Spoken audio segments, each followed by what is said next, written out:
Welcome to the summary revision video on the near-miss accident theory. This summary video is in relation to the construction industry, and as always you will also need to revise with your notes from lectures and tutorials when compiling your exam summary notes. So we'll start with what is a near miss. Now, it's widely acknowledged that the construction industry is one of the most hazardous industries in many countries around the world. We know that construction sites are inherently hazardous locations due to the inherent pressures of working under the constraints of delayed project completion, timelines, cost, site constraints, and they're also often further compounded by the adverse effects of inclement weather conditions. So in comparison to, say, other industries, construction presents a significant risk to the lives and health of workers with a high incidence of accidents, which you've all looked at in your most recent assignment. Recent research has demonstrated the considerable influence of safety behaviours on the development of a safety culture in sectors such as construction and manufacturing. And we've talked about safety culture as well in our lectures to date. Now, this is consistent with the work of Herbert William Heinrich, who we also looked at in lectures and who features quite heavily today, who conducted important studies on industrial accidents, particularly his investigation into the cause of industrial accidents in the 1930s. Now, this particular study constituted the foundation for the theory known as the Heinrich pyramid, which posits that each accident is preceded by a substantial number of hazardous events in which workers do not sustain injuries, and these are classified as near misses. So a near miss is defined as a hazardous event related to the work being carried out that could have resulted in injury to a worker if the circumstances had been different. Such incidents are far more prevalent than accidents, and under slightly altered circumstances could potentially culminate in an accident themselves.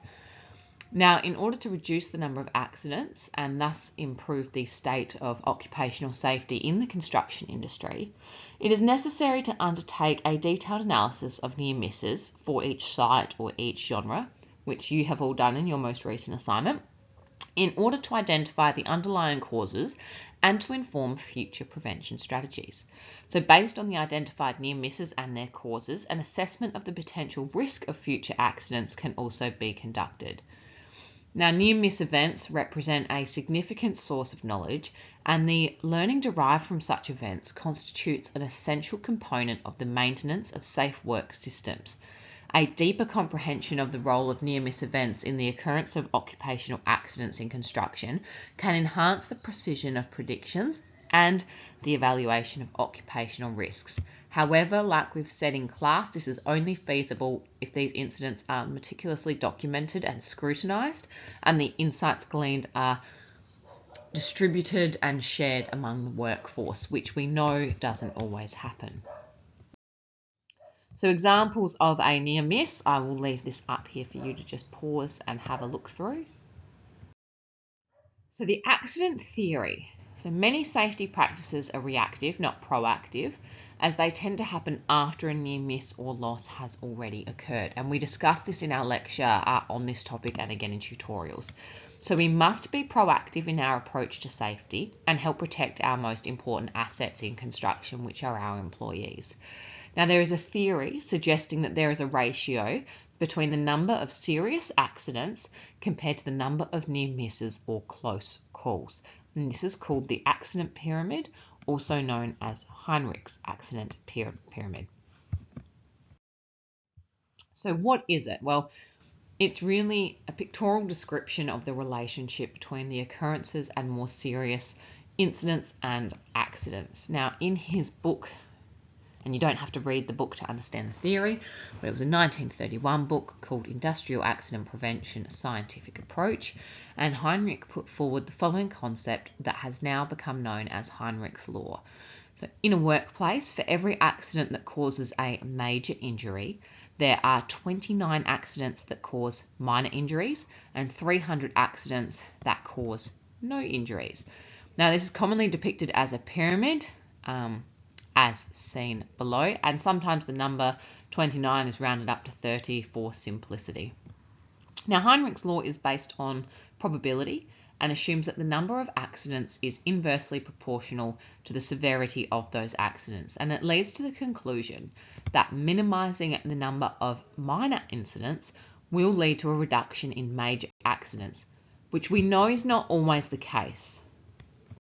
Now, in 1966, this theory was further developed by a gentleman called Frank E. Bird, based on the data obtained from 1.7 million reports from approximately 300 companies. And he showed a relationship of 1 fatal incident to 10 serious accidents to 30 minor accidents to 600 near misses.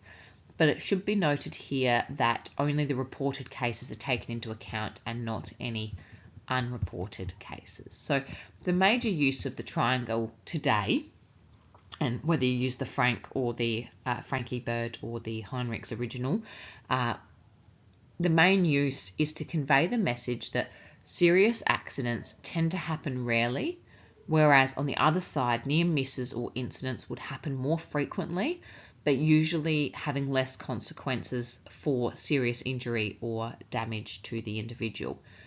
But if they keep unattended or unmanaged, these near misses may actually result in some serious injury. So hence these near miss incidences should be thoroughly investigated with the preventative measures we've discussed in class to avoid any reoccurrences.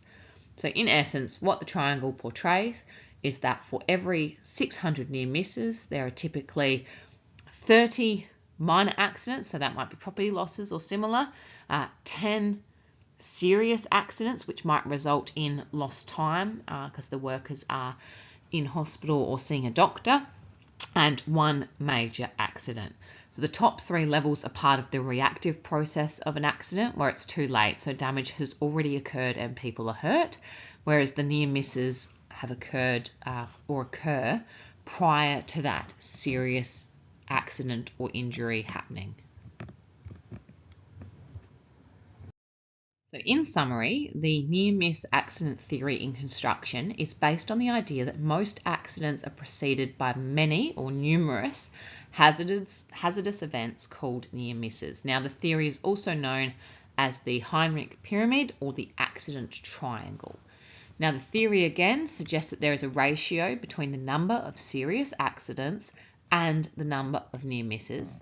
It suggests that for approximately every 300 near misses, there will be 29 minor injuries and 1 major injury.